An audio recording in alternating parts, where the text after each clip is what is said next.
Alô, alô! Muita paz e gratidão a todos! Estamos aqui nos estúdios da DGA Music, mais uma vez com o nosso podcast Agora Vai. Gente, mais uma vez colocamos à disposição entretenimento e informação. E Aurélio, prazer imenso estar com você novamente, meu jovem. Ô, meu brother, dividindo essa isso. bancada aí. Prazer é meu, Rony, da gente estar aqui junto mais uma vez, né? Sempre trazendo esse entretenimento, informação, muitas histórias e experiências de vida, né? E lembrando que esse programa depende muito de você que está assistindo, então a gente insiste sempre para que você lá acesse o nosso canal, Agora Vai no YouTube, se inscreva, muito importante, assista todos os vídeos, né? A gente já está no nosso 5º episódio e eu acho que a gente pretende chegar muito longe com isso. Opa! Bom, hoje, dado todos esses recados, né, sobre você se inscreva, tá? Queria apresentar a nossa convidada, né? E eu disse convidada, né? Porque até agora só veio homem nessa bancada aqui. Aí vem uma menina. A gente precisava ter aqui uma representante feminina, afinal de contas, né? O mundo é feito das mulheres. E nós devemos muito às mulheres. Muito, né? Então a gente tem a honra, né? O prazer de ter aqui com a gente ela que é atriz, produtora, coordenadora do Festival de Dança de Londrina e muitas outras coisas, né? Para quem não conhece, temos hoje a honra e o prazer de ter com a gente Daniele Pereira ou simplesmente Dani. Dani, prefiro. Oi, gente. Oi, Dani. Muito obrigada pelo convite, Rony, Aurélio. Gente, eu não sabia que eu era a primeira mulher. Eu assisti os vídeos, mas eu falei, às vezes não tá aparecendo aqui pra mim, sabe? Não, o Edinho, na verdade, a gente pode considerar, mas... Ai, Edinho. Edinho. Beijo, Foi Edinho. engraçado. Gente, que honra. Tô feliz. Para nós é uma honra muito grande, né, ter você aqui, porque você, eu acho que tem um destaque, né, no meio cultural. Aurélio, vamos ser bem honestos. Essa menina é tão jovem, mas assim, a carreira dela, do que ela já vem desenvolvendo na arte, é imensa. Fala para nós um pouco sobre a arte, a tua história na arte. Nossa, gente, e eu fico realmente, assim, lisonjeada, porque eu nunca parei pra pensar, né? Essa coisa assim, sei lá, tenho ou não uma carreira que reverbera, né? Porque a gente pensa muito no que a gente produz, né? E acaba ficando um pouquinho pra trás nisso, sabe? Mas eu não sou de Londrina, né? De onde você é, Dani? Fala sem sotaque, Dani. Não, eu vou falar com sotaque. Não tem como. Eu sou de Astorga, gente. Da onde? Astorga. Ô mãe, ela é de Astorga, mãe. Eu sou de Astorga. Minha família é de Astorga, eu vou muito pra lá, né? Meus amigos moram lá, meus pais. E vim pra Londrina fazer artes cênicas. Na UEL. Veio pra isso. Vim pra isso, né? Fazia teatro na escola, lá em Astorga. Foi ali que eu descobri que eu, muito nova, assim, falei, eu quero ser atriz, eu vou fazer teatro na faculdade. E aí o meu irmão descobriu que chamava artes cênicas. Falei, artes cênicas, e tem em Londrina. Não, eu quero fazer teatro. Né? E aí, esse negócio de artes cênicas, né? Pois e aí eu peguei e encafifei com isso. Meus pais achavam assim, que com o passar do tempo que isso mudaria, né? É uma fase, sempre minha uma filha vai esperança, mudar. né? Todo pai pensa assim. E foi. E eu realmente prestei vestibular para artes cênicas. No primeiro vestibular eu fiquei na lista de espera. E no segundo vestibular eu passei, né? A cultura agradece. Você é de qual turma? Eu sou da 5ª turma, eu acho. 5ª turma de artes cênicas. Não tô mais tão novinha como vocês colocaram aí no começo, não, gente. Vamos omitir. Pula essa parte. Não tô tão jovem assim, não. Mas aí eu vim fazer cênicas e logo que eu comecei a fazer, eu me envolvi bastante. E aí já no meu... Gente, eu não lembro se é o primeiro ou no segundo ano, mas é nesse limiar aí. Eu entrei em contato com o Filo, né? Fui chamada para fazer estágio num projeto. Na época tinham os projetos de maio. E eu fui fazer estágio numa periferia, dentro de um desses projetos. E aí, disso, surgiu a Casa de Cultura, para vocês terem ideia de como eu não tô tão jovem. Eu sou da turma dos primeiros estagiários da Casa de Cultura. A gente tentou, né, Aurélia? A gente tentou esconder sua Não, idade. ela pode falar, gente. Você viu que a gente tentou. Faz tempo, gente. Era ali na Mairink Góes ainda. Sim. Faz muito tempo. E aí, entrei como estagiária na Casa de Cultura. A gente fazia ali toda a produção dos espetáculos que aconteciam ali, formaturas de artes cênicas. E nisso eu fui ficando no festival, no Filo. Todo ano a gente, como estagiário da Casa de Cultura, trabalhava no festival, né? Me formei. Logo que eu me formei, eu mudei daqui de Londrina. Isso pouca gente sabe, né? Eu fui para Guarapuava, dei aula na Unicentro. Eu fui professora universitária. O centro tem, né? Não, é um curso de arte e educação. Mas eles têm um festival de teatro lá. Tem. Mas FETECO. o curso é dentro de pedagogia, se não me engano, não é? Ai. Acho que estava dentro Arte de pedagogia. é Era sim. dentro de pedagogia. Minha esposa fez lá. Ai, que legal. Então, gente, eu fui dar aula lá na Unicentro. E fiquei 6 ou 7 meses, mais ou menos. Dei aulas de jogos de improvisação, performance e teatro de formas animadas. E aí me envolvi no FETECO, porque não tem jeito, né, gente? Essa coisa de festival, pra mim, logo ali no comecinho, foi uma coisa que me pegou demais. Pegou, né? Vicia também, demais, né? Eu não... Pensem, vim de Astorga. Sabia que queria ser atriz, né? Mas não tinha ideia que tinha técnico, que tinha produtor, que tinham todos esses cargos, né? Fui descobrindo. E aí, quando eu entrei em contato com a produção, foi algo que... Tem gente que, né? Não quero, né? Não é isso. Mas pra mim foi algo que pegou bastante, O espetáculo sabe? só acontece se tiver a produção. Exatamente. Isso é mais ou menos assim, igual quando você atua um tempo como ator e tal, e de repente um dia surge, vamos fazer uma direção, né? Ou, né, eu já tive algumas experiências dirigindo crianças, adolescentes, assim. Dirigir adultos também. Então, você passa a ter uma outra visão, porque o diretor tem... O ator, ele... não que ele não conheça o espetáculo todo, mas ele tem o seu mundo dentro do espetáculo, né? E o diretor, ele tem uma visão muito além, né? Exatamente. Ele vê coisas que, às vezes, o próprio ator que está em cena não imagina por que ele está fazendo e qual é a proposta do diretor. Eu, na verdade, assim, gosto de dirigir, mas tenho uma dificuldade, porque pro ator que vira diretor, ele sempre tem aquela coisa de assim, eu faria dessa forma. E aí você quer, às vezes, exigir do ator que construa um personagem da forma como você construiria. Seria o distanciamento, né? Mas te interrompi, vamos lá. Não, então, imagina. Estávamos mas lá eu parei nisso, né? Parei festivais. na atuação e na produção aí. Mas aí eu me envolvi com o FETECO, me apresentei, porque a gente estava circulando com um espetáculo que chama Era Pra Ser um Dia Normal, que foi o nosso espetáculo de formatura. Na UEL. E aí a gente estava circulando com esse espetáculo. No FETECO a gente ganhou de melhor espetáculo. Gente, foi incrível. E aí eu falei, não posso ficar aqui. Eles iriam abrir um concurso, né? Até tinham interesse. Dani, presta o concurso, né? Vai que dá certo e tal. Falei, gente, não quero ficar aqui, porque eu tava com 22 anos. Precisava eu entrei bem nova semana em passada. cênicas. Eu lembro do aniversário.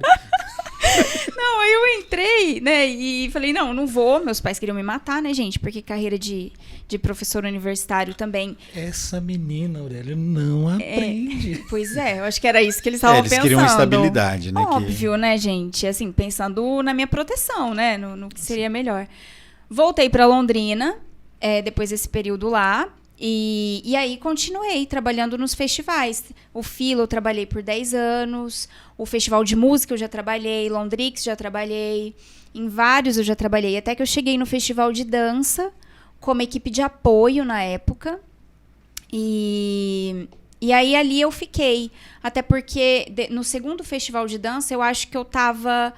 no momento certo, na hora certa, no lugar certo, né? Porque foi aí que eu entrei na Funcart também, sabe? Que é uma outra história. Que é uma outra história, exatamente. Mas a minha entrada nas artes se deu dessa forma, né? Até é importante a gente falar, né? Do tanto que é importante a gente ter contato com a área artística desde pequeno. Porque isso, pra mim... Foi um divisor de águas. Foi um divisor de águas. Quando eu comecei a fazer teatro, isso eu já tava num, sei lá, 6ª, 7ª série. pra mim, eu falei, não, é isso aqui que eu vou fazer. Né? E a vontade não passou, ela só aumentou, tanto que eu prestei o vestibular, passei e tô aqui hoje. Depois você volta a atuar, né? Criando a companhia. Depois que eu... Qual que é o problema, gente? A gente se forma e a gente acha que vai só atuar. Eu vou viver de atuação. Eu me formei com essa mente. Por mais que eu gostasse muito de produção, não, eu tô aqui porque eu quero ser atriz. E não é muito bem dessa forma que acontece. Não é assim que acontece. Não é fácil passar em edital. A gente se forma, a gente nem sabe o que é edital direito, né, gente? O primeiro edital que eu fiz, se eu olhasse ele hoje, eu ia rolar de rir, porque inclusive o campo que era da Secretaria de Preenchimento, eu preenchi. Fui além. Não, fui além, né? Então, eu achei que eu ia viver com o meu grupo, atuando como atriz, meu sustento seria esse, né?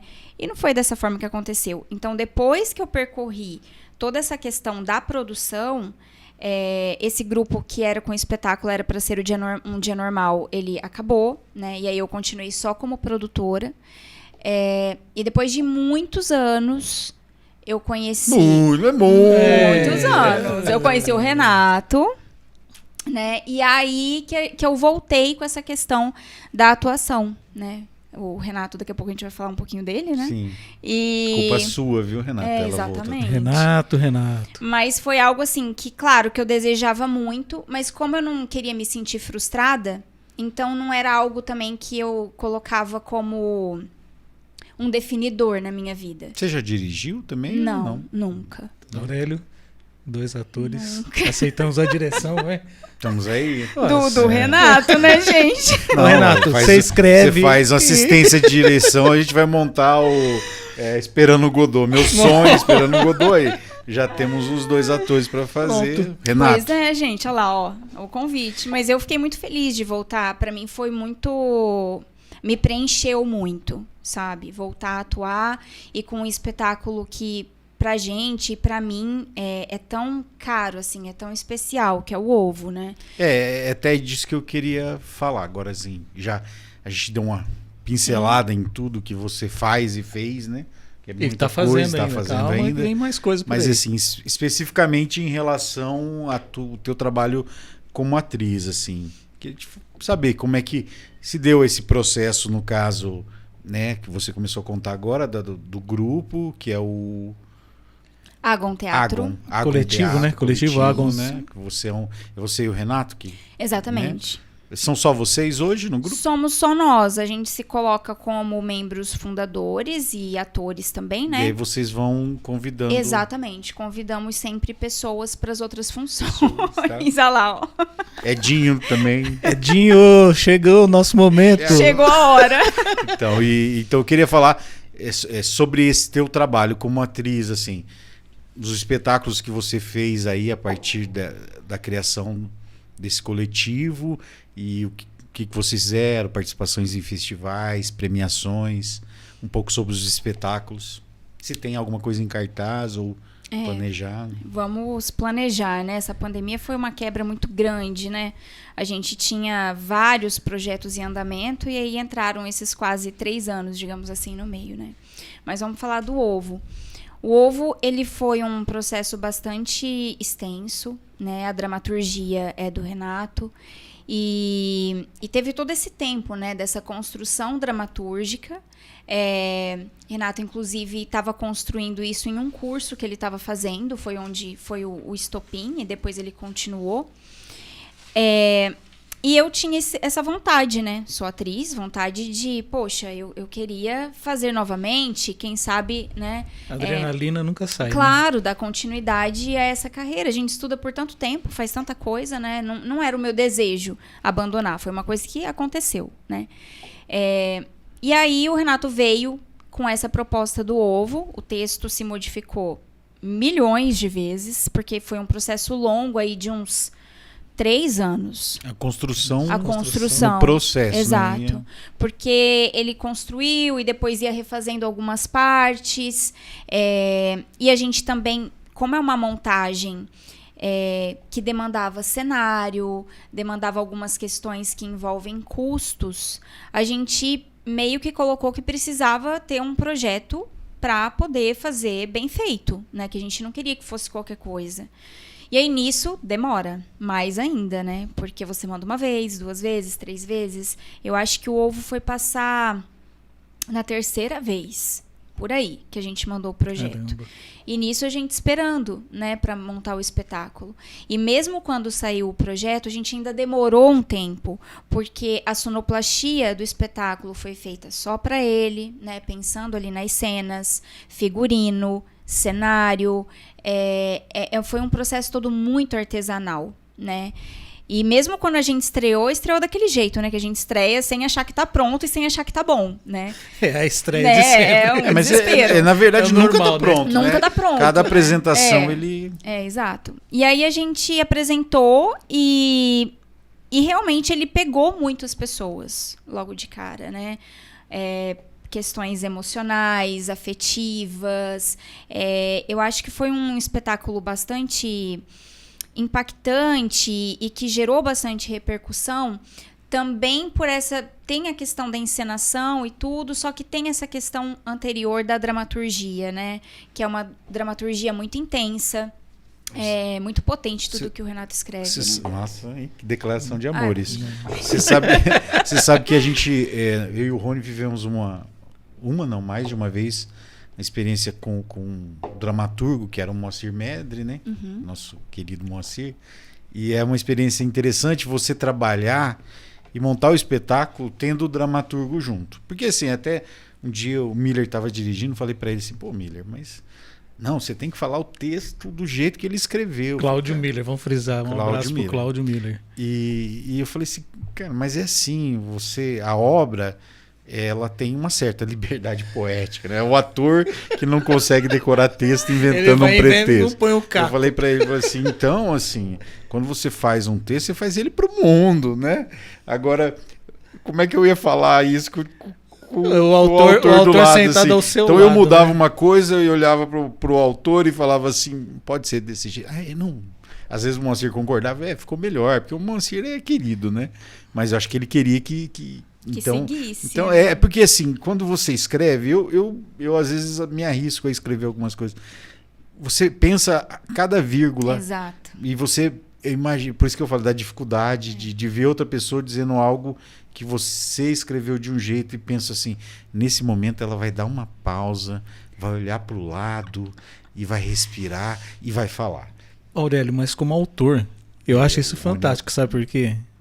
Porque quando você escreve já não pertence mais a você. Mas no caso... E quando você tem diferente. Na questão do dramaturgo, quando você fala assim, putz, eu imaginei isso e isso, no teu caso, você como dirigindo, show de bola. Se você entregou pra alguém, já não te pertence mais. Não, e nesse caso era mais complicado ainda, né, gente? Porque eu estava você acompanhou o processo. Encenando com o dramaturgo. Aí é pior mesmo. Né? Então a situação é muito pior. Mas na verdade é muito melhor, porque assim, eu acho mesmo que imagina várias coisas e pra mim isso foi bom. Não achei limitador, porque eu tive a minha liberdade de criação, né, com a personagem, que é a Electra, e só que muitas coisas o Renato realmente falava, né, esse texto, né, o texto contemporâneo é difícil, né, é um espetáculo de 1h30 de texto. Mas ele escreveu o texto pra você. Não. Não foi pra você? Não, imagino que não. Eu acho que ele escreveu pensando em você falando. E foi complicado. O texto caber na boca... Teve briga? Muitas.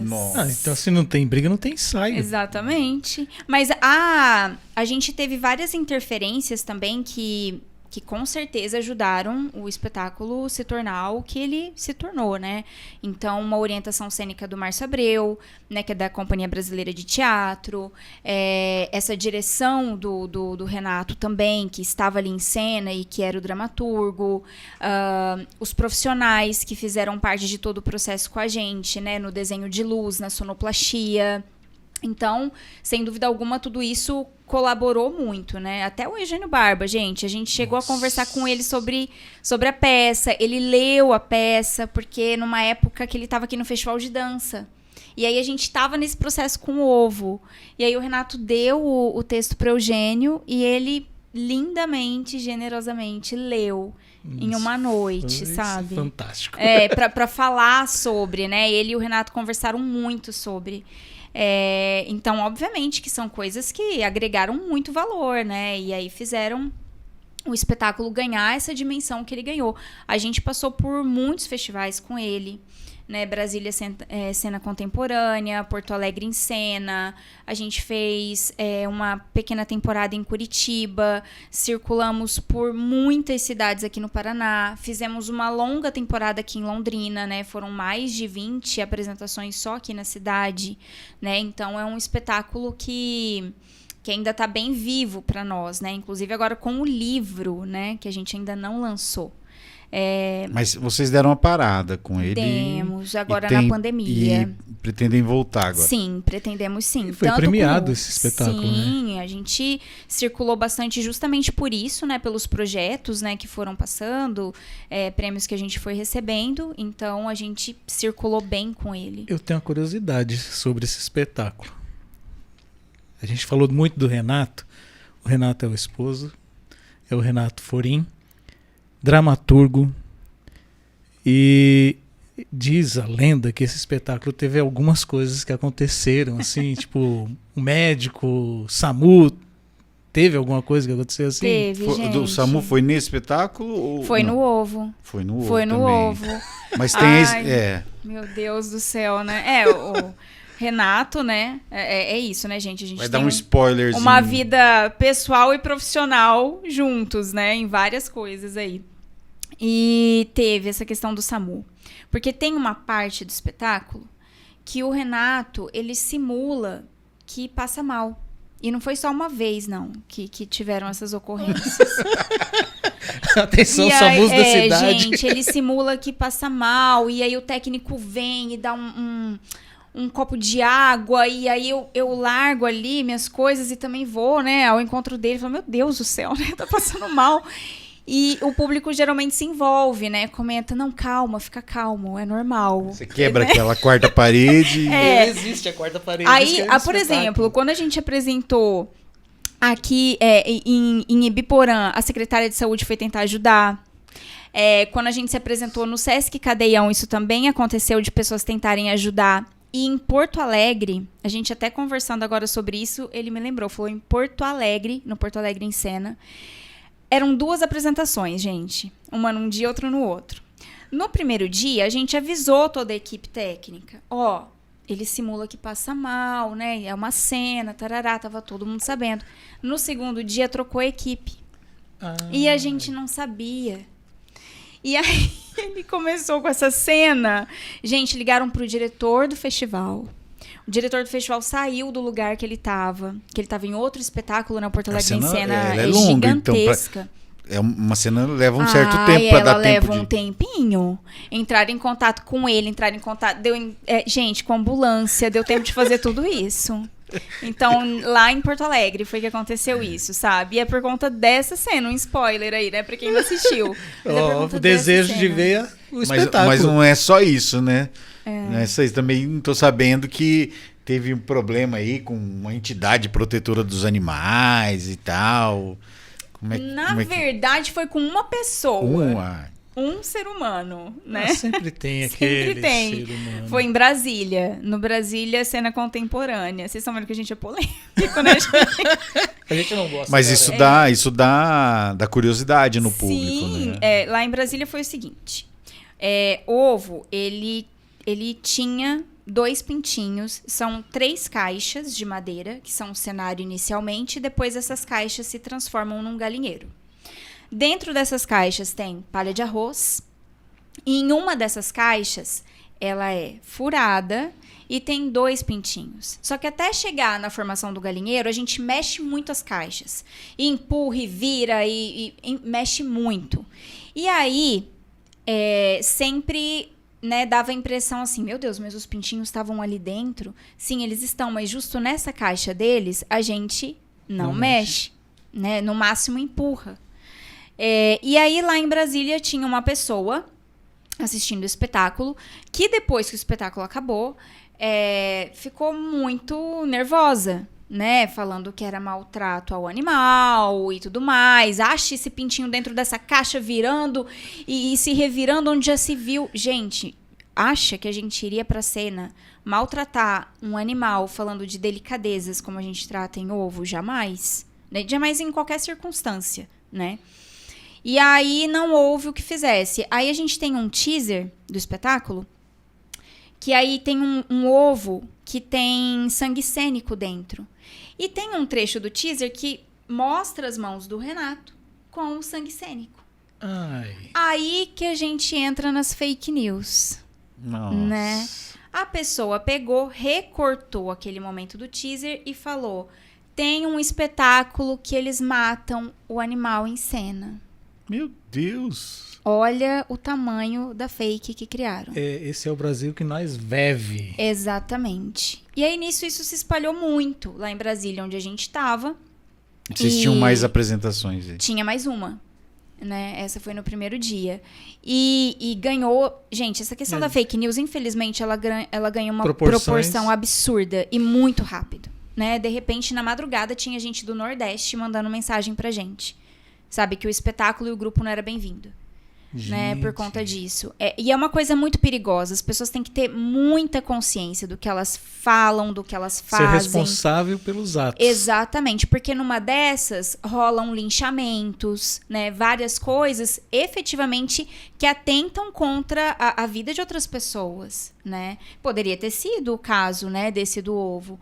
Virou um auê, na verdade, e foi uma fake news, porque obviamente que a gente não mata animal em cena. Tem lógica, né? É um ovo com sangue cênico e em uma das cenas eu quebro esse ovo nas mãos do Renato e ele mostra as mãos, né? Então foi isso que aconteceu, criou-se toda essa fake news em cima disso. E na segunda apresentação a gente apresentou sem os pintinhos, com 30 ovos dentro da caixa. Nenhum ovo estava quebrado na hora que a gente abriu a caixa. Ou seja, a gente não mexe na caixa que estavam os pintinhos. Era o que a gente queria demonstrar. Mas chegou a ir alguém lá Sim, pra ficar... na apresentação do dia seguinte, aí foi uma ONG, né, de proteção aos animais, né, a sessão já tava quase cheia e aí esgotou, assim, né, das pessoas esperando o momento da morte do animal, né, e aí o animal nem apareceu em cena. De repente foi até legal que aumentou a bilheteria, né, obrigado você que fez isso, olha, parabéns pra você. Mas uma história bem chata, porque as pessoas são muito agressivas, né, com base em coisas que elas não sabem. Improvável. Exato. Elas simplesmente acreditam em qualquer postagem, replicam aquilo e aí vão com toda a agressividade do mundo, né, pra cima de você. Infelizmente, né? Infelizmente. Mas isso aconteceu, é verdade. Bom, a gente falou bastante do Renato aqui. A entrevista é com a Dani, mas a gente não pode deixar de falar do ligado, Renato, né? Porque é uma pessoa muito importante, autor premiado, prêmio Jabuti, né, Rony? Quer falar? Olha aqui, ó.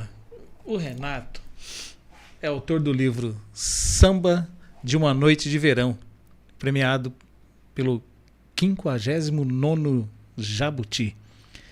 Para quem não conhece o Jabuti, é um dos prêmios mais importantes da literatura. Eu acho que é o mais importante da literatura no Brasil. Não é pouca coisa, tá, gente? Não é pouca coisa. Você foi produtora desse espetáculo? Fui produtora do livro, né? Do projeto do livro. Isso. Esse é um outro projeto, né? Que até a aprovação dele a gente deve ter mandado umas 6 vezes, eu acho. Posso aproveitar essa oportunidade e a Pode. gente já falar dos demais? Lembrando que agora nós temos o espaço nosso de leitura, patrocinado sempre aí com o apoio da Darte, Revista Darte, e com o Instituto Cultural Arte Brasil. Mandar um abraço pro Aldo, né? Ô Aldo, pronta recuperação, Aldo. Estamos torcendo por você, hein? Um abraço. E aqui hoje a gente vai... Pode dar spoiler? Pode. Mais um, né? Nós estamos com o livro do Renato Forim, O Mais Ovo, mais um. Nós temos também Homens que Caem, que é o Renato, fez a tradução, mas o livro é da Marion, né? Isso, exatamente. Marion Albert. E do balé, a gente tem um encarte aqui dos 20 anos de arte. Eu recomendo, mas a gente chega nessa parte, né? Nós vamos falar já sobre o balé esse e do tudo. balé, inclusive, ele é do Renato também. Os Também? textos, a organização, toda é do Renato. Renato, sem comentários. Esse esse livro premiado, você quer falar um pouco dele? Seria legal. Né, Esse... quem sabe a gente não arruma um patrocínio aí pra gente publicar, porque não tem mais exemplares. Não tem mais exemplares, né? Já deixo isso claro, infelizmente. Esgotado, né? Editoras de plantão, tá aí, ó. Tá aqui, ó. Samba de uma Noite de Verão, premiado, Prêmio Jabuti. É um espetáculo, foi dos primeiros textos do Renato, que inclusive, né, uma curiosidade, foi montado pela Escola de Teatro, né, na Funcarte, com a direção da Edna Guiar e do Guilherme Kirchenheim. Nossa, maravilhosos, né, os dois. E aí eles montaram o texto e muitos anos depois, quando a gente se encontrou, se conheceu, o Renato tinha muita vontade dessa publicação. E foi aí que a gente começou a submeter também a editais para tentar ter um financiamento, um patrocínio, porque vejam, gente, um livro de capa dura. Um acabamento desse. Um acabamento perfeito. Ele tem mais ilustrações aí? E ainda vem com um CD aqui no final, tá? Porque são as músicas que são gravadas por cantores de Londrina mesmo, né? Pelo Tonho Costa, pela Joyce Cândido, Edna Guiar. Então, assim, é um livro primoroso. Então, como que a gente faz isso daqui sem incentivo? A gente tem que dar um jeito de conseguir... Exatamente. A gente está tentando ir para a segunda edição agora, né? Vamos para a segunda edição. É um livro que, inclusive, né? Ele está sendo trabalhado em várias escolas de Londrina, né, justamente por tratar dessa questão brasileira também, dos mitos, dos orixás. Então, é um marco, né, na vida aí do Renato como escritor, como dramaturgo. E, para mim, também muito importante, né, porque acompanhei toda essa questão, esse processo de publicação, de tentar incentivo para o livro, né. Fui a produtora no projeto, no edital que ele passou, né, fizemos o lançamento juntos. Então, é um marco, né? O Rony, você percebe que, assim, né, para quem está vendo a gente, a Dani fala sempre dos editais, né, de submeter esses projetos, né, porque, assim, é importante que as pessoas entendam que os editais de cultura não são como quiseram pintar fácil, né? Uma farra, entendeu? Nós temos artistas locais, né, não só aqui em Londrina, Ibiporã, na região, todo esse Brasil, que infelizmente, assim, para você produzir um material dessa qualidade, como eles disseram, não é uma coisa barata. Então, assim, a pessoa pode dizer assim, poxa, mas, gente, sem cultura não existe uma sociedade capaz de construir um grande país. Você pode perceber que os grandes países, eles investem muito em cultura, em educação, né? Base, né? E são coisas muito correladas. A educação e a cultura, elas estão muito presentes. Então, assim, hoje é importante você que é empresário, você que não conhece, que procure entender como é que funcionam as leis de incentivo, né?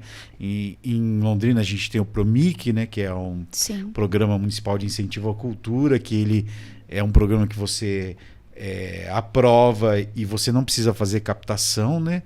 Na verdade, os projetos aprovados já recebem o recurso, mas assim, existe uma comissão que trata disso. Tem todo um processo para poder toda uma passar prestação de contas, uma demanda que é muito maior do que o valor que se tem, né? Isso, normalmente você coloca lá e às vezes tem cortes no teu orçamento e você tem que se adequar. E nós temos outros projetos, outras leis de incentivos que dependem da captação, né? A captação, o que é? O governo faz uma renúncia fiscal né? Então você vai lá, consegue aprovar um projeto e você pode fazer a captação. E aí você vai ter que procurar empresas ou incentivadores, pessoas físicas também podem doar parte do seu imposto, né? E incentivar aquele projeto cultural e com isso divulgar a sua marca ou simplesmente, se for uma pessoa física, ajudar ela como um mecenas, vamos dizer assim, né?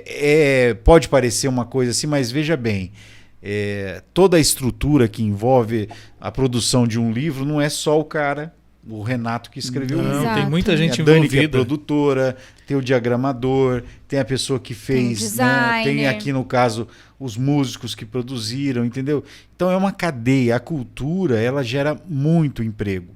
Então o dinheiro investido emprego e renda, né? O dinheiro investido na cultura é um dinheiro que retorna para a sociedade. Então, essa lenda de que quiseram colocar, de que projetos de cultura e tal, existe todos os ramos da sociedade, você tem distorções, entendeu? Mas você não pode generalizar. Temos aqui um exemplo de uma pessoa que trabalha com isso arduamente para conseguir realizar um festival de música, para conseguir realizar os projetos da Funcart e tal. Então, por favor, procure, antes de criar um preconceito sobre isso, procure ler mais sobre a respeito, conhecer a lei, conversar com pessoas da área, tá?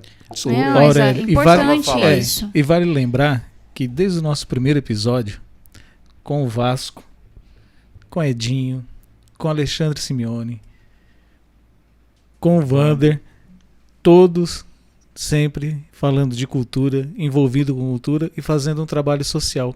É o mais importante. A cultura, ela tem um processo de retorno à sociedade, sempre. Exatamente. É isso, não é, Dani? Não muito tem como. muito grande.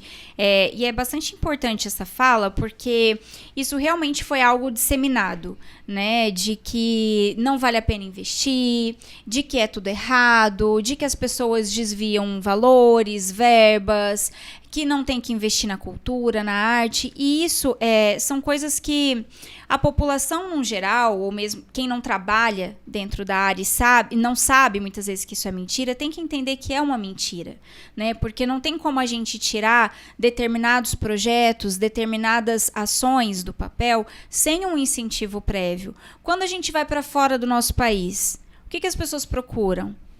Museu, espetáculo, passeios públicos.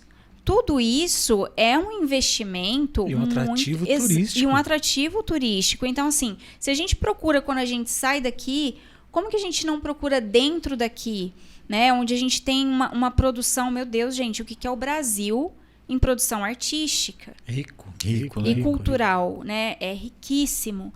Então, realmente é importante as pessoas quebrarem esse preconceito, não passarem adiante, né? Essa notícia que ela é tão enganosa, porque se não fossem os patrocínios, os editais, a gente não teria a produção desses livros, não teria a produção de espetáculo, não teria o Festival de Dança aí já com mais de 20 anos, não teria a Funcart, Balé de Londrina. E isso eu estou citando só coisas com as quais eu trabalho, mas existe uma infinidade, né, de projetos e ações incríveis, né, e que não existiriam se não fosse esse tipo de incentivo, né? Ô Dani, mas vamos lá. Você, bom, né, eu fiz um parêntese longo aqui, assim.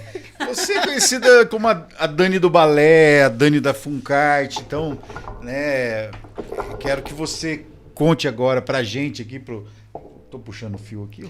Não, tudo bem, você quer me derrubar, mas tudo bem. Tô puxando o fio. Queria que você falasse pra gente sobre essa sua história na Funcart, né? A gente passou meio... Sim. Mas eu quero que você dê aquela detalhada. É uma história longa já, né? Tô indo pros meus 14 anos de Você começou Funcart. fazendo o que lá? Não, 14, porque ela vai fazer 15, tá chamando Ai, a gente pra festa era debutante. 22, então eu já não entendo mais a idade, mas tudo bem.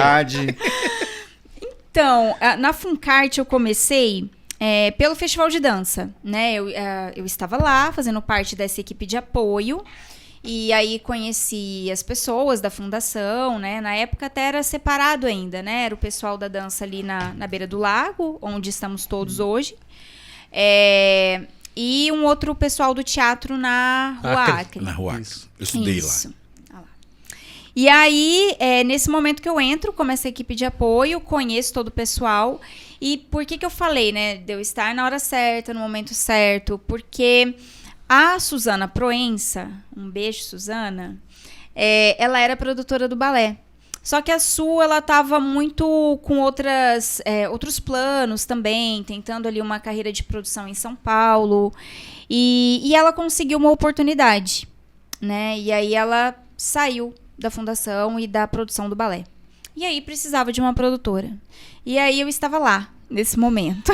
Pessoa certa. Podemos dizer, então, que essa história com a Funcart foi o seu Agora Vai? Ah, foi. Agora vai. Agora vai. Agora vai, né? Agora vai. Foi o vai da Su e o vai da Dani, né? Porque para mim foi bastante importante, né? Eu estava ali naquele momento, tinha bastante experiência já em produção de festivais, grupo de teatro um pouco, só que é muito diferente. Você pensar e produzir um festival e você entrar como produtora de uma companhia e desse porte ainda, né? Porque nada mais, nada menos do que Balé de Londrina. Longa história, né? Exatamente. Então, quando eu entrei, já era uma companhia muito forte, inclusive estava no seu auge, né? Porque quando eu entrei, estava com uma circulação do Decalque. E o Decalque foi um espetáculo muito premiado, viajou demais, o Brasil inteiro praticamente. E aí eu entrei nesse momento, foi dezembro de 2009, né, que eu entrei ali, eu estava ali, fiquei por 3 meses passando por uma experiência e depois efetivamente fiquei, né. E cresci muito ali dentro da fundação, aprendi muito e tento o máximo que eu posso também fazer com que o balé e a fundação cresçam também, né? Quais as iniciativas que a Funcart desenvolve para quem não conhece? A Funcart, Fundação Cultura Artística de Londrina, ela tem a Escola Municipal de Dança de Londrina, a Escola de Teatro e o Balé de Londrina, fora vários outros projetos, né? Dança nas escolas, Brisa com saraus artísticos. Então, são vários projetos que a Funcart desenvolve. Paralelos que acontecem ali. Paralelos. E ainda recepciona, né? Por exemplo, nosso espetáculo saímos 2 vezes. Nos nossos Que espetáculos. legal, nas salas lá. Isso, nas da salas de Funcart, vocês. Né? Exatamente, a gente sempre acolhe grupos que precisam de locais para ensaio. A gente estrutura tem fantástica. uma estrutura ótima. Hoje a gente está sem o nosso Circo Funcart, né? Que a gente Loninha era... Esperando, né? Esperando, esperançosos, né? Mas a gente tem uma sala, que é uma sala maior ali na Funcart, que é a sala que o Balé de Londrina ensaia, e que hoje em dia a gente adapta, né? Com arquibancada, é um espaço bastante grande, né? De apresentação ali, e que a gente acaba conseguindo fazer algumas temporadas, algumas coisas ali para um público menor, mas pelo menos não deixa de fazer, né? E tem um lado social também, né? Muito forte da Funcart, gente. Boa parte dos alunos das escolas de dança e teatro são bolsistas, né? Alguns parciais, mas muitos integrais. O projeto Dança nas Escolas, por exemplo, que é incrível, né? Que ele leva uma apresentação de balé clássico e uma apresentação de dança contemporânea para dentro das escolas municipais. O clássico com os alunos da Escola Municipal de Dança e a linguagem contemporânea com o Balé de Londrina. Então, a gente circula aí por 4 escolas durante os anos com os espetáculos. Fora isso, tem oficina para os professores, tem também um momento com as crianças, né? Um momento de conhecê-las, ver quem teria ali uma certa aptidão ou desejo mesmo de fazer balé, né? E nisso a gente distribui bolsas nessas escolas, né? Bolsas integrais, né? A criança não vai pagar nada pela sua formação, né? E o balé clássico são 8 anos de formação. Agora pensa isso, Aurélia, na época da pandemia. Como que viveu? Pensem. Foi muito difícil, gente. Eu não sei, falando assim com vocês agora, até pensando lá atrás, eu não sei nem como que a gente sobreviveu. Passou isso? Exatamente. Porque o carro-chefe, obviamente, de uma fundação artística são as escolas, né, com algumas matrículas. Aglomeração. Borderôs, né, bilheterias aí de espetáculos, vendas de espetáculos, Balé de Londrina, né, e tudo mais, se de repente você não tem nada disso, né? Então foram 2 anos... profissionais precisando comer. Exatamente. E tudo mais. Gente, exatamente. Importante o que ela falou, quem não conhece a Funcart, vai lá conhecer, mais do que conhecer, incentivar os projetos, assistir os espetáculos, porque... Projeto social, uma criança na cultura é uma criança que não está na rua à mercê de coisas que a gente pode chamar de erradas e tal. Então, a cultura transforma a sociedade. Apoie a cultura. Ela transforma e ela dá possibilidades, inclusive, de emprego, de renda. Boa parte dos nossos professores hoje, e mesmo de bailarinos profissionais da companhia, são ex-alunos da Funcarte, né? Muitos professores de outras escolas, de outros grupos de Londrina, de teatro, de dança, são ex-alunos da Funcarte, né? Sai dali e vai criar a sua companhia de dança. Exatamente. Sua escola de dança. Exatamente. Né? Então é um ponto muito importante aí de fazer artístico, de disseminação, né, da arte e da cultura, né? E eu me orgulho muito de poder fazer parte desse time, né? Teve um festival recentemente, tivemos um festival de dança, que eu acho louco. Posso falar? Bora! Bora! Bora foi o espetáculo da Funcarte. Exatamente. Bora foi uma estreia do Balé de Londrina dentro do Festival de Dança. Uma insanidade, né, gente? Porque pensem, eu coordeno o festival. Vocês não são normais. E sou produtora do balé, né? E tudo dentro do festival. Então foi uma insanidade, mas foi, nossa, um momento muito importante. Momento de mudança para a companhia. O retorno, né? Depois O retorno depois foi o isso. retorno depois da pandemia. Acho que fazia uns 3 anos que a gente não... Ah lá. Lindíssimo festival de dança desse ano, O Que Pode um Corpo. Bom, já que a gente falou, como é que é essa tua história, né? Porque, para quem não sabe, a Dani é coordenadora geral. Tem mais coisas que você... acho que ela acumula uns cargos ali, né? Os cargos ali, né? Eu sou coordenadora geral e curadora do Festival de Dança.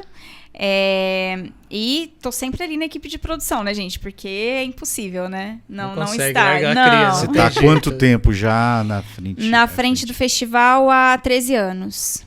O que faz um curador para as pessoas que não conhecem? É um trabalho que ele não tem prazo nem de começar e nem para terminar, né? Então a gente está sempre muito atento a tudo que está acontecendo, aos grupos que estão chegando, aos grupos que já têm um histórico muito grande de trabalho e que têm suas estreias, né, que têm suas pesquisas aí se renovando a cada momento. Então, esse nosso trabalho de curadoria é um trabalho de pensar como que a gente vai formar essa programação dentro do festival. E no Festival de Dança a gente não pensa a curadoria só também assim, o que devemos trazer, o que o público quer ver, mas também é uma curadoria que ela dialoga com eixos temáticos, né? Então, esse ano a gente colocou essa pergunta, né? O que pode um corpo? Então, a gente veio dialogar com todas essas questões, com toda essa potência do que a gente pode individualmente e coletivamente. Até porque a gente veio de uma pandemia onde todo mundo estabilizou, né? Exatamente. Foi o nosso retorno. Bom, falando em retorno, temos aí Copa do Mundo, tal, não sei o que, mas fevereiro, março ali, né? Então, Carnaval, né? Fala pra nós, Dani, Carnaval, você também é coordenadora do nosso Carnaval de essa rua. moça trabalha, viu? Eu trabalho bastante, viu, gente? Nossa Senhora! Pois é, gente, Vamos Carnaval de rua. Vamos ter 2023? Ai, meu Deus. Vou decepcionar a população. Não fala isso. Não, gente, bora lá, vamos refazer essa minha frase. Com certeza vai ter alguma coisa em Londrina, né? Sei que os grupos já estão se organizando, o Bloco Bafo Quente é muito forte na cidade, né? Um grupo importante na cidade, mas essa organização pela Associação dos Profissionais de Dança, né? Que ela também promoveu, né? Esses últimos, acho que foram 7 anos de Carnaval de rua. Esse ano não faremos, né? Tá sendo uma coisa muito corrido, muito carregado esse retorno da pandemia, né? Muito projeto acumulado, muita coisa para fazer. Como a gente está conversando aqui, né? Eu tô com vários projetos, eu sou produtora do Balé de Londrina na Funcarte, tenho festival, tenho o Agon, então alguma coisa a gente precisa acabar abrindo mão, né? Mas eu tenho um orgulho imenso de ter feito... E detalhe, gente, é esse ano, tá? Eu não sei o que vem depois disso. Não batemos o martelo e nem colocamos pedra, exatamente, né? Jamais. Mas 2020, né? Acho que o Carnaval foi a última coisa antes da pandemia. Sim. Né? Talvez a gente... Ai, meu Deus, tenha até, né? Ajudado ali. Espero que não. Espero que não. Mas foram mais de 50 mil pessoas no trio elétrico com o bloco Bafo Quente. Foi no aterro? Foi, a no gente aterro. saiu. A gente saiu ali do Zerão. Viemos, descemos a Higienópolis e fomos pro aterro. E pra mim foi um susto imenso, gente. Porque assim. Eu falei, acho que vai dar um pouco de gente. Pensei comigo, né? Porque o último já tinha dado em 2019. Aí, quando eu olhei, assim, bastante gente em volta do trio, Higienópolis lotado, eu falei, legal, é isso. Quando a gente chegou no aterro, que tinha quase o dobro de pessoas que estavam com o trio já no aterro, gente, que nervoso. Então, por isso que fica essa questão também, para quem vai continuar fazendo o carnaval, pra gente que talvez volte a fazer o carnaval, né, depois desse período muito atribulado que a gente está passando, novamente a gente cai nessa questão do incentivo, porque é uma festa super legal, Londrina abraçou pra caramba, né, essa proposta do trio elétrico, né, andando pelas ruas, só que demanda custo, recurso, justamente por quê? Pela responsabilidade com a população. Segurança, estrutura. Né? Para que tudo corra bem. Exato. E nesse sentido, deixa demais, não é que deixa muito a desejar, deixa quilômetros a desejar. E gera muita renda para a cidade. Você sabe que... Muita. Transformou. Eu assim, um pouco mais antigo, eu acompanhei alguns carnavais das escolas de samba de Londrina, né? E a gente às vezes olha assim e tal, você vê que as escolas até tentavam, mas não tinham recurso também, né? Porque aqui diferente dos carnavais profissionais dos grandes centros, lá assim, durante o ano todo você tem os barracões onde as pessoas trabalham, como você falou, gera emprego, gente fazendo fantasia, já existe uma gente política comprando no cultural voltada pra comércio. Isso aí na parte pré-produção, né? Depois aquilo vai para TV, direitos, patrocínios. Então, assim, depois, quando tá lá, turista que vem, rede hoteleira, restaurantes. Então, assim, é que as pessoas não percebem como a cultura gera recursos. Nossa, Mesmo o carnaval, esse carnaval de rua, né? Eu acho que... e também tem outros grupos aqui em Londrina que fazem nos bairros, leva lá as marchinhas. Tem o bailinho do plantão, com o Plantão Sorriso, lindíssimo. Sabe, fantástico. Trabalho. Então, assim, Passado. a gente tem que manter isso, sabe? A gente não pode perder essas nossas raízes, né? E, lógico, sempre você vai agregando coisas novas e tal, mas a gente sempre esbarra nessa questão. Esbarra, gente, porque precisa de investimento. Por exemplo, o carnaval, essa questão do trio elétrico, ela acabou crescendo demais. Quando você faz um evento na rua, o evento pode dar 1.000 pessoas, como pode dar 50.000 pessoas, que foi o caso, né? E quem assume o risco inteiro é a produção. Exato. Então, assim, um dos motivos, né, pra gente não ter agora esse ano, mas mesmo a gente não fazendo, outros grupos farão e precisam desse incentivo. Tem que ter um suporte. Tem que ter um suporte, porque a responsabilidade é muito grande e as pessoas estão com muita vontade. Pensa agora, passou pandemia, não teve carnaval, obviamente, nesse período todo. Todo mundo quer sair pra rua festar, né? Então precisa ter uma responsabilidade, uma segurança com relação à população, né? Então é um dos motivos também, né, que eu acho que essa situação ela precisa melhorar, precisa ter um investimento, uma infraestrutura melhor, né, para daí a gente pensar, porque senão começa a ficar um pouco perigoso pra gente que tá ali nos bastidores, né? Na verdade eu considero como um ato de responsabilidade até, né, não fazer, porque a dimensão que estava alcançando, maravilhoso, mas ao mesmo tempo tem que ter incentivo, né? Ele se torna perigoso porque você tem que ter segurança, você tem que ter questões de banheiros, tem N coisas, né, que envolve a produção ali. Exato. Bom, Aurélia, muita coisa, muita Aurélia. coisa pra falar. A Dani curto, tem né? Mas assim, eu caminhando já para o nosso finalzinho, você, assim, com tudo isso que você faz, com certeza você se sente uma profissional realizada, né? Até vendo você falar, fiquei pensando assim, nossa, quanta coisa, né? E até ia fazer uma pergunta, depois falei assim, nossa, acho que essa pergunta vai ser bem, como diz assim, bem fora do tom, né? Eu falei assim, pô, você não vive, né? Mas assim, Eu vivo na Isso arte. é viver. É justamente isso. Eu teria dois lados para você analisar. Essa pessoa faz tanta coisa que ela não tem tempo para viver. Não, ela vive aquilo que Em ela estado faz. da arte. E vive feliz, né? Então, assim, mas. Então, gostaria. Nossa, enquanto então. Queria saber de você o que você pretende ainda, onde você quer chegar. Assim, é lógico, né? O Wander falou uma coisa, outra pra gente aqui outro dia, que não é Aonde ele dinheiro, já chegou, né? Às vezes a pessoa acha que é onde. Mas não é isso, é você fazer a tua música, você fazer o teu espetáculo. Sabe, é que eu não preciso ter 800 pessoas me assistindo, às vezes 15 pessoas me assistindo, acalentando o meu espetáculo, é muito melhor. Então, assim, mas o que você ainda acha que você ainda pode realizar? Onde você, né, na tua parceria com o Renato também, vocês querem mais. Eu percebo que vocês querem sempre mais. Que bom, né? Que bom. Que bom, né? Projetos futuros, o que você tem para nós? Ai, gente, eu sinceramente, assim, nunca tive lá atrás, quando vim fazer cênicas, você não imagina tudo que vai acontecer. Como eu disse, eu achei que eu ia viver só de atuar, né? Então eu nunca tive... Inocente total, né? E eu nunca tive grandes pretensões, sendo bem sincera, né? Como eu sempre trabalhei em equipes de produção, eu imaginei que eu seguiria minha vida assim, em equipes, né? E aí as coisas acabaram tomando um outro rumo, né? Passei a coordenar um festival de grande porte, né? Que é o Festival de Dança. E entrei como produtora de uma companhia que representa a cidade, que é o Balé de Londrina, né? Na Funcarte. Então, sinceramente, para mim, eu sou...